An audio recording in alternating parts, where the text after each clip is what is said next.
Kasus dugaan asusila yang melibatkan oknum pejabat tinggi pemerintah Kabupaten Raja Ampat berinisial YS terhadap Putri Angkat NI 18 tahun berakhir damai.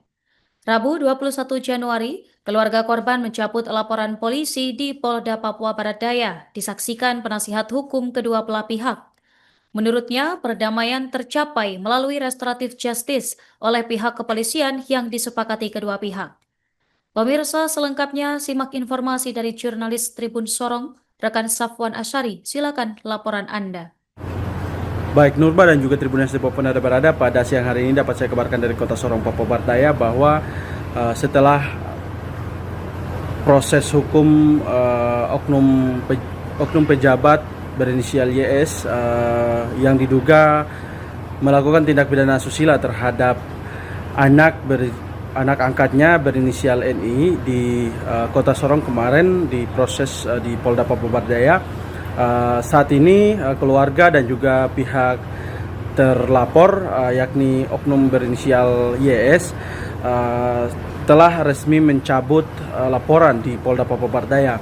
Nah, Norma dan juga Tribuners dimanapun Anda berada, kemarin prosesi pencabutan tersebut dihadiri oleh kuasa hukum dari pihak terlapor dan juga pihak korban begitu. Nah, dalam kesempatan tersebut pihak kuasa hukum dari pihak terlapor menegaskan bahwa setelah pencabutan ini laporan kemudian tidak ada lagi proses hukum lanjutan karena ini sudah dinyatakan bagian daripada penyelesaian restoratif justice ataupun penyelesaian di luar hukum begitu, sehingga selanjutnya kedua belah pihak bersepakat untuk kemudian menandatangani sejumlah kesepakatan di hadapan penyidik Polda Papua Barat Daya begitu.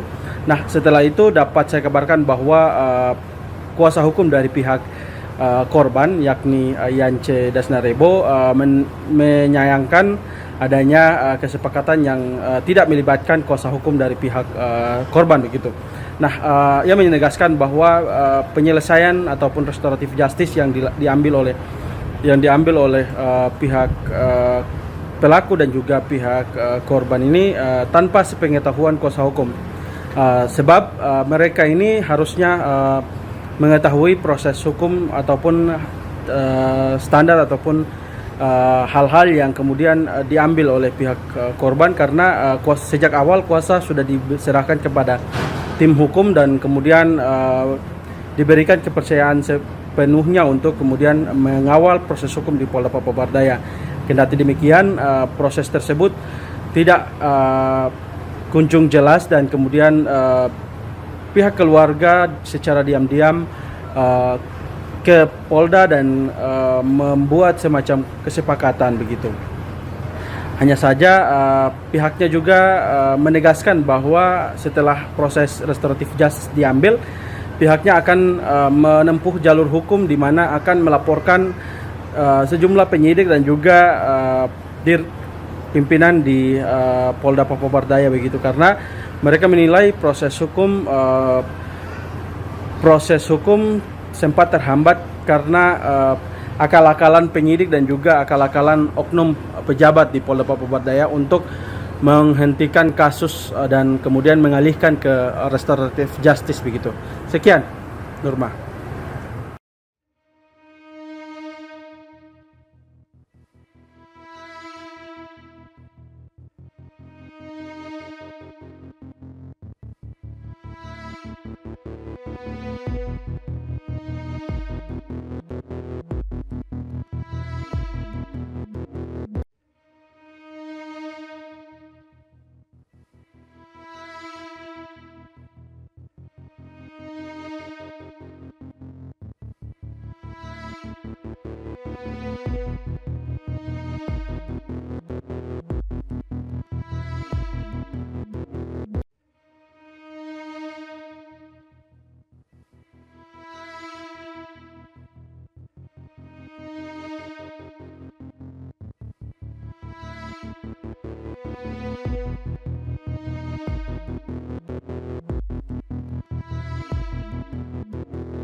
Download Tribun X sekarang. Menghadirkan lokal menjadi Indonesia.